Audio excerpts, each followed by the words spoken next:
This webinar presents practical guidance in carrying out a compliant Rule 506(c) private offering and understanding the operation and limitations of the Emergent Jobs Act permitted platforms.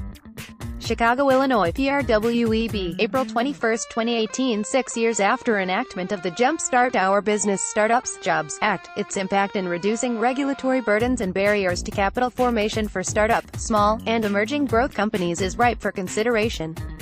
Jobs Act amendments to the federal securities laws and mandated SEC rulemaking significantly enhanced the ability of small business to raise capital in private offerings to accredited investors, breathed new life into a largely dormant form of limited public offering of up to $50 million via Regulation A, established mechanisms for nationwide equity crowdfunding, reduced the regulatory burden for public offerings by newly defined emerging growth companies, and altered Exchange Act registration and deregistration requirements for smaller companies.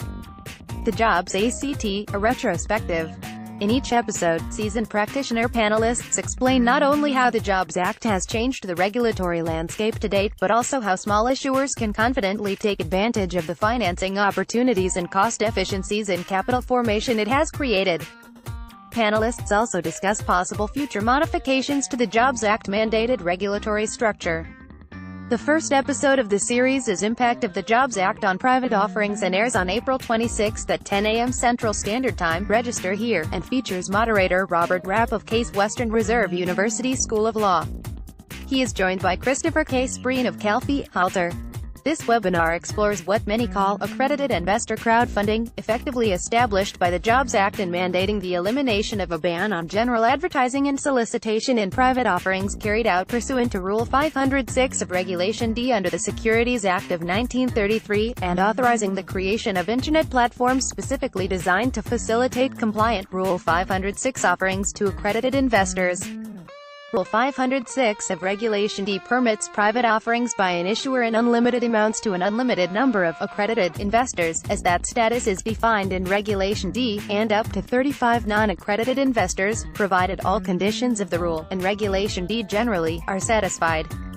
Although private offerings under Rule 506 have long been a capital formation option for small business and startup issuers, a Regulation D prohibition on the use of general advertising or solicitation significantly limited the ability of issuers to identify and connect with interested accredited investors, while at the same time preventing those investors from easily identifying desirable investment opportunities. The Jobs Act directed the SEC to eliminate this practical barrier to small business capital formation by removing the prohibition on general advertising and solicitation for Rule 506 private offerings provided sales are made only to accredited investors. The SEC responded with the addition of Rule 506(c), which did away with the ban on general advertising and solicitation for offers, but which imposed a stringent issuer verification requirement for accredited investor status of purchasers. Buttressing the expanded Rule 506(c) capital formation alternative, the Jobs Act provided for the creation and operation of Internet platforms for bringing together issuers and accredited investors. This webinar presents practical guidance in carrying out a compliant Rule 506(c) private offering and understanding the operation and limitations of the Emergent Jobs Act permitted platforms through which private offerings to accredited investors may be accomplished. The Jobs Act, a retrospective. Future episodes in the series include Impact of the Jobs Act on Corporate Finance for Small Issuers, airing on May 24, and Impact of the Jobs Act on the IPO Market, airing on June 28. Each episode airs at 10 a.m. Central Standard Time. All episodes will be available live through West LegalEd Center and then on demand following the live premiere. As with every Financial Poise webinar, each episode is delivered in plain English understandable to investors, business owners, and executives without much background in these areas, yet is also valuable to attorneys, accountants, and other seasoned professionals.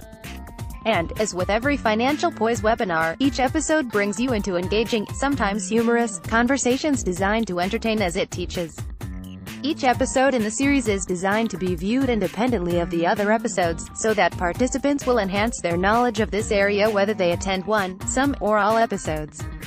About Financial Poise has one mission: to provide reliable plain English business, financial and legal education to investors, private business owners and executives, and their respective trusted advisors. Financial Poise content is created by seasoned, respected experts who are invited to join our faculty only after being recommended by current faculty members. Our editorial staff then works to make sure that all content is easily digestible. Financial Poise is a meritocracy. Nobody can buy her way onto the Financial Poise faculty. Trademark sign. Start learning today at https://www.financialpoise.com/